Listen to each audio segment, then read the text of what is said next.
The heat was dry and heavy on the Kansas plains. The sky above was cloudless, brutal, and on the flat, exposed prairie near the Saline River, the sound of wagon wheels creaked steadily over hardened ground. It was August 2nd, 1867. A supply convoy wound its way across the open range, moving slow under the weight of barrels, crates, and supplies meant for the Union Pacific Railway's westward push. Soldiers flanked the wagons, eyes scanning the brush, rifles close at hand, horses sweating and restless. These were men of the 10th Cavalry, Buffalo soldiers, and they were already legends in the making. They didn't know it that morning. They only knew their orders. Escort the wagons. Keep the teamsters safe. Get through hostile territory without getting killed. But war rarely asks for permission. And that day, the war on the plains came galloping out of the hills. The 10th Cavalry had been formed just a year earlier, in 1866. Its ranks were made up of black soldiers, many of them formerly enslaved, some free men from the North, others Civil War veterans hardened by combat and racial prejudice. They were called Buffalo soldiers by the native tribes.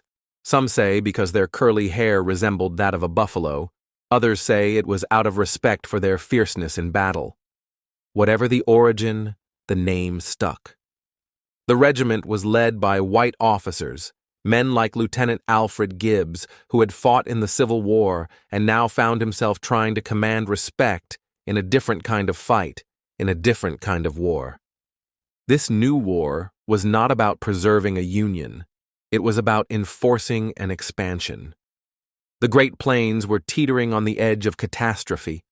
Treaties with native nations had been repeatedly broken. Railroad crews were pushing west, slicing through hunting grounds. Settlers claimed land with federal protection, and the Cheyenne, Lakota, Arapaho, and Kiowa were being backed into corners, pressured, displaced, and retaliating.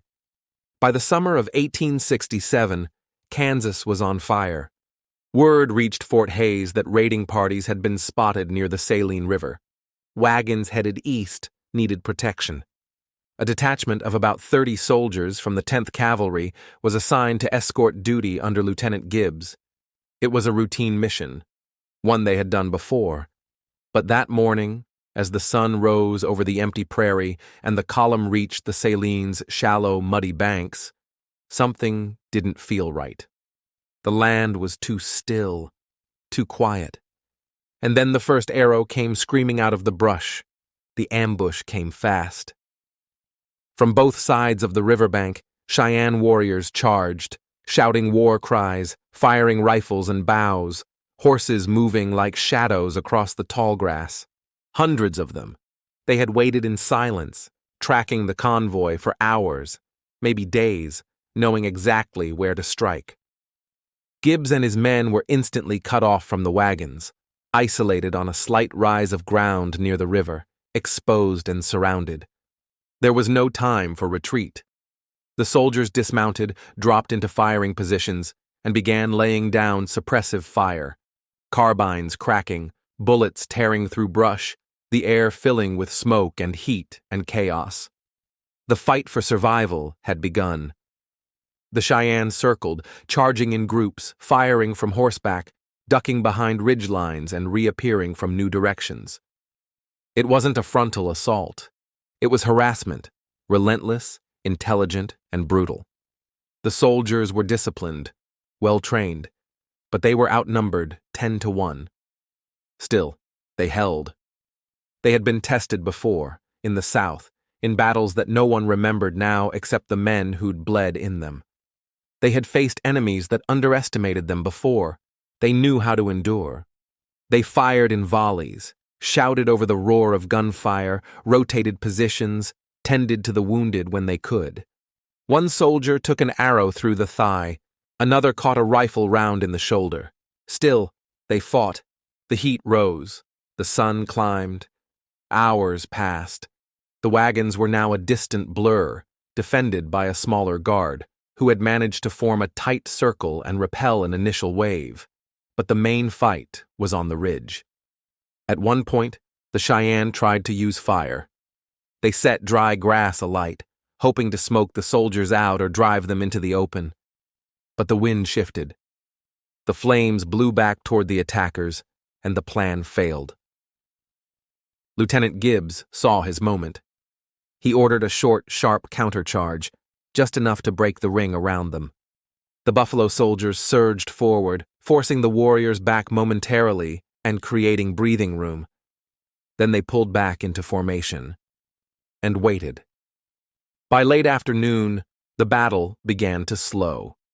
The Cheyenne had suffered losses, maybe more than expected, and reinforcements from Fort Hays could not be far.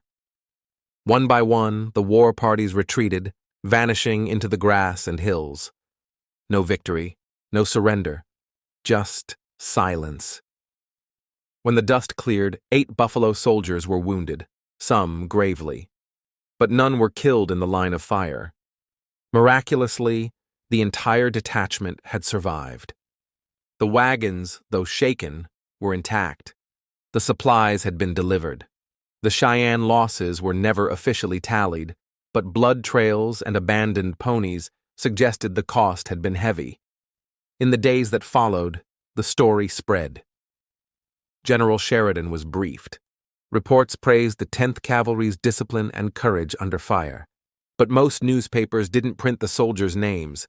Few civilians heard of the engagement at all. There were no medals, no parades, just another skirmish, another border clash in a long, bitter war most Americans barely understood. But for the men who fought there, it was more than a skirmish. It was a reckoning. For former slaves who had once been seen as property, this was a chance to be seen as warriors. For sons of the South who had been told they would never wear a uniform, it was proof that they not only belonged, but excelled. They had held a line against impossible odds and lived to tell the tale. The Cheyenne, too, remembered the battle. To them, the attack was part of a larger resistance, an answer to broken treaties, lost land, and the creeping devastation of railroads and towns. They fought not to conquer, but to survive. And in doing so, they made clear that the plains would not fall quietly. Today there is no monument on that patch of land, no bronze statue, no plaque, just wind and grass, and a river that still runs quietly through the same earth that soaked up blood on that hot August day. But the story endures. Passed from old military journals to historians, whispered in oral traditions, rediscovered in dusty archives by those who still care to look.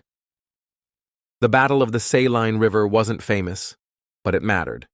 It was proof that courage comes in every color, that discipline, resolve, and loyalty are not bound by skin, that the American frontier was shaped not just by cowboys and generals, but by men who were born into bondage and rose to defend a nation that had not yet fully accepted them.